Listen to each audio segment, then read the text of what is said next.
voy a hablar de intelectuales. Voy a hablar de dos corrientes que fueron muy importantes en la época de la antigüedad, pues, anteriores o incluso contemporáneas de Sócrates. Muchos de los presocráticos, aunque se digan siempre en los estudios que son anteriores a Sócrates, algunos de ellos fueron contemporáneos del propio Sócrates, que es verdad que claro, la filosofía, claro, cuando comienza la filosofía occidental, de la cuna, en Occidente fue con Sócrates, pero no fue con Sócrates, en realidad fue con los presocráticos. Entre ellos Heráclito, Parménides, Zenón, eh, y otras tantas figuras, yo nombro algunos, que dejaron huella en el comienzo de las ciencias sociales y luego, bueno, historiadores, filósofos, todo. Y la teología, que tanto se cree que comenzó en la época de Agustín de Hipona, como teólogo, todo, no. Comenzó ya, había teólogos en la Edad Antigua. Diodoro Cronos fue filósofo griego. Vivió en la corte de Alejandría durante el reinado de Ptolomeo I. Perteneció a la escuela megárica, de la que fue uno de los principales líderes de la propia escuela. Y aparte también se le consideró una persona importante o bueno, famosa porque tuvo grandes habilidades dialécticas.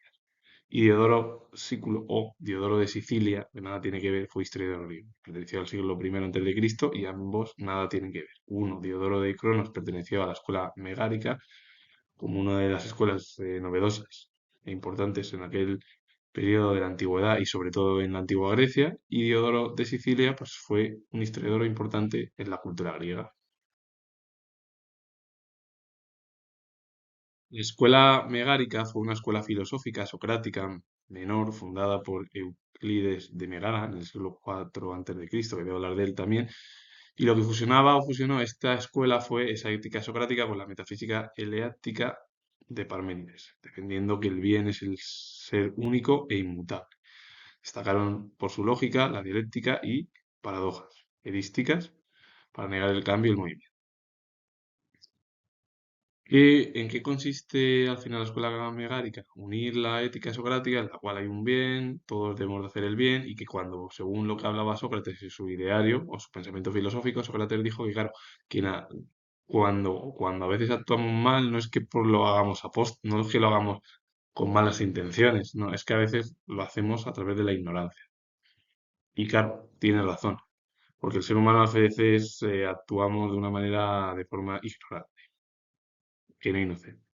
Ahora, cuidado a entender qué significa ignorante e inocente, que nada tiene que ver. Una persona inocente puede ser muy buena persona, que tiene todo ello y a lo mejor la inocencia la va perdiendo o no cuando es adulto, pero la inocencia no es algo negativo. En cambio, la ignorancia sí es algo negativo. La ignorancia puede provocar incluso que se puede, porque un ignorante puede afirmar cualquier idea y a lo mejor todo el mundo se la cree y luego viene a otra figura importante y ser ignorante por parte de la sabiduría provoca a lo mejor que está diciendo esta persona, pero claro, el sabio ¿qué pasa? Que duda. Y el ignorante no duda, el ignorante puede decir cualquier chorrada o cualquier idea y se queda ahí fija y clavada y a lo mejor la gente la sigue.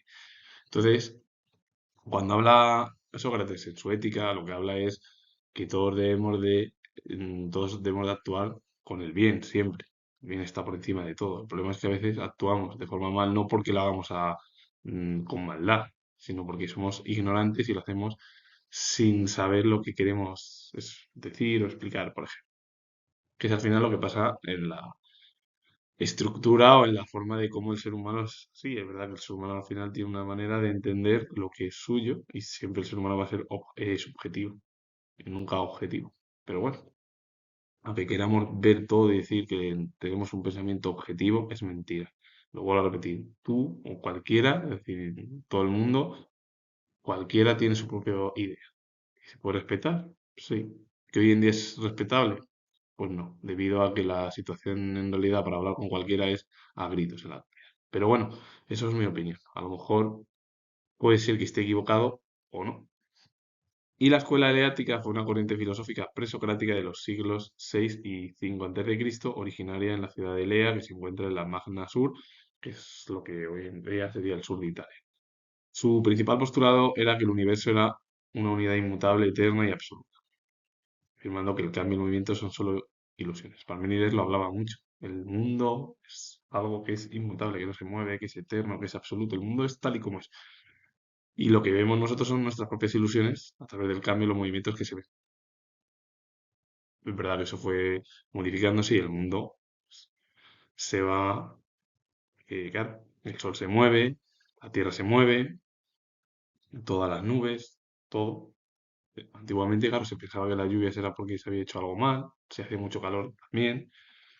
Dependiendo hoy en día ya, con los ámbitos científicos y las estructuras de las ciencias, gracias a la meteorología y a un montón de administraciones públicas y privadas, ha dado lugar pues, a que hoy en día se tenga otra visión científica. Antiguamente era un pelín más complejo, pero bueno, ya la filosofía presocrática ya era como esa semillita junto con la historia y el arte para completar y ayudarse mutuamente tanto las ciencias sociales como las ciencias. Timón el silógrafo o Timón de Cliunte fue filósofo y poeta griego, discípulo de Estilpón de Megara y de Pirrón de Elis. De su obra solo se han conservado fragmentos, entre ellos poemas filosóficos y satíricos, comedias y tragedias.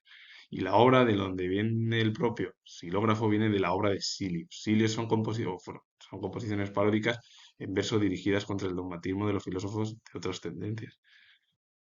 Y de ahí viene lo de Silius. Y silógrafo, pues, viene de la propia obra, que es como criticar de forma, realizar una serie de parodias muy dirigidas contra aquellos filósofos que continúan con el dogmatismo de otro tipo de tendencias. Su maestro, Estilpón de Megara, que fue filósofo griego, discípulo de Diógenes de Sinope, y el representante de la escuela megárica, que criticaba la teoría platónica que enunciaba la imitación mutua entre la realidad sensible y el ser.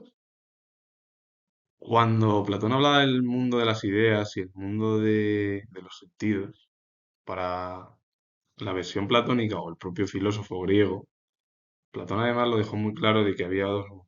El mundo de las ideas, que era incorruptible, perfecto, bello, todo. Es decir, todo lo perfecto del mundo de las ideas es lo que tenemos nosotros en nuestra mente. Y eso es, se puede decir que no se puede ni comparar con nada. Pasa que el problema es que, claro, si tú ves la realidad, según decía, había Platón corrupción, problemas, miseria, todo. Entonces, ¿qué podemos hacer? Pues nada, verlo cada uno de una manera diferente. Y es verdad que al final la teoría, sobre todo de Stilpón, hablando sobre todo de la escuela megárica, porque la escuela megárica al final era una fusión de ese pensamiento socrático, que Sócrates dejó una huella, aparte de que Sócrates tuvo a muchos alumnos. De ellos además voy a hablar ahora de uno de ellos, de quien fue el fundador, que lo explicaba en la diapositiva, de Euclides de Megara, que fue un alumno de Sócrates. Aparte, ese fue importante, pero claro, ¿quién destacó? Pues el propio Platón, el más importante. Y luego, verdad que Platón también tuvo muchos alumnos y destacó siempre la figura. Siempre. Entonces, al final, ¿qué es lo que quiere proponer Stilpon de Megara? Pues es denunciar y criticar que toda la teoría platónica de que había dos mundos y que esa realidad mutua entre la realidad sensible y el ser es como que el mundo sensible tiene que ser la imitación del mundo del ser. Y el mundo del ser es el mundo de las ideas. Es decir, que si el mundo sensible es malo, tiene que convertirse en bueno para la teoría platónica. Platón hablaba del mundo de las ideas. El mundo de las ideas, el mundo ininteligible, como se habla en filosofía y en las ciencias sociales, que es así, es el mundo perfecto para Platón. El mundo sensible o el mundo de los sentidos, voy a decir el mundo de los sentidos, que es lo mismo igual. El mundo sensible, el mundo de los sentidos, es el mundo imperfecto para Platón. Por todos los problemas que hay. Y luego es verdad que al final cada uno puede llegar a una serie de conclusiones y opinar. Puede gustar más la versión platónica, te puede gustar más la versión aristotélica y a partir de ahí es el nacimiento de la filosofía. Pero no hay que recordar no hay que recordar y sin olvidar que claro, la filosofía no viene solo de Platón y Aristóteles, que se creen que todo el mundo no. Ellos fueron la base casi, pero quien les dio la base y la semilla fueron los presocráticos, como Heráclito, Parménides, Zenón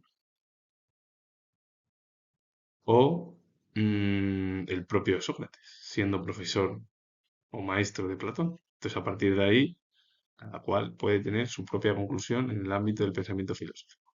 Puede ser platónico, se puede ser platónico, se puede ser aristotélico, dependiendo. Enófanes de Colofón fue filósofo griego, fue el fundador de la escuela eleática, así se llamaban por haber sido miembros en la antigua ciudad griega de Elea, costa sudoccidental de la actual Italia, en la que pertenecieron otros filósofos a esta propia escuela. Está Parménides de Lea, Zenón de Lea, Meliso de Samos, y, pues, muchos de ellos, sobre todo Parménides y Zenón, fueron presocráticos. Heráclito, Anaximandro, otro presocrático, Anaxágoras y tantos que puede ir algunos, bueno, importantes en la filosofía presocrática. Estos pensadores tuvieron una actividad que se desarrolló sobre todo entre los siglos 6 y 5 a.C. Y la obra de Genófanes de Colofón es Naturaleza, que expone los resultados de sus ideas filosóficas. Por cierto, la obra que es Naturaleza es un poema que realizó el propio Genófanes de Colofón. Y ahora sí, Euclides, de Megara, tanto que hablaba de la escuela de Megara, todo, fue filósofo socrático griego, fue alumno de Sócrates y fundó la escuela Megara. Aunque claro, los traductores medievales a menudo lo confundieron con el matemático Euclides de Alejandría, que nada tiene que ver, porque Euclides de Alejandría fue matemático, una de las figuras más importantes del ámbito de la ciencia. Con ello finalizo. Comento que soy historiador. Si os gusta este vídeo, con muchos ejemplos de intelectuales en la antigüedad y sobre todo en la antigua Grecia, importantes, alumnos, figuras que dejaron huella en el pensamiento, que pertenecieron a la escuela megárica, hablando de, por ejemplo, de la escuela eleática, de Lea o de la escuela megárica, ambas corrientes que dejaron huella en esa unión del pensamiento de Parménides y al final también de Sócrates, como pudo ser y bueno, como fue la escuela megárica, que fue muy importante. Y la escuela eleática, pues también fue muy importante, hablando de lo del universo. Todo el universo está perfecto, es absoluto, está quieto. Tú tienes tus visiones, según lo que hablaban, es verdad que eso fue cambiar. Así que si os ha parecido interesante este vídeo, darle a like, suscribiros, comentar y repito de nuevo que soy historiador y nos vemos ya en el próximo vídeo.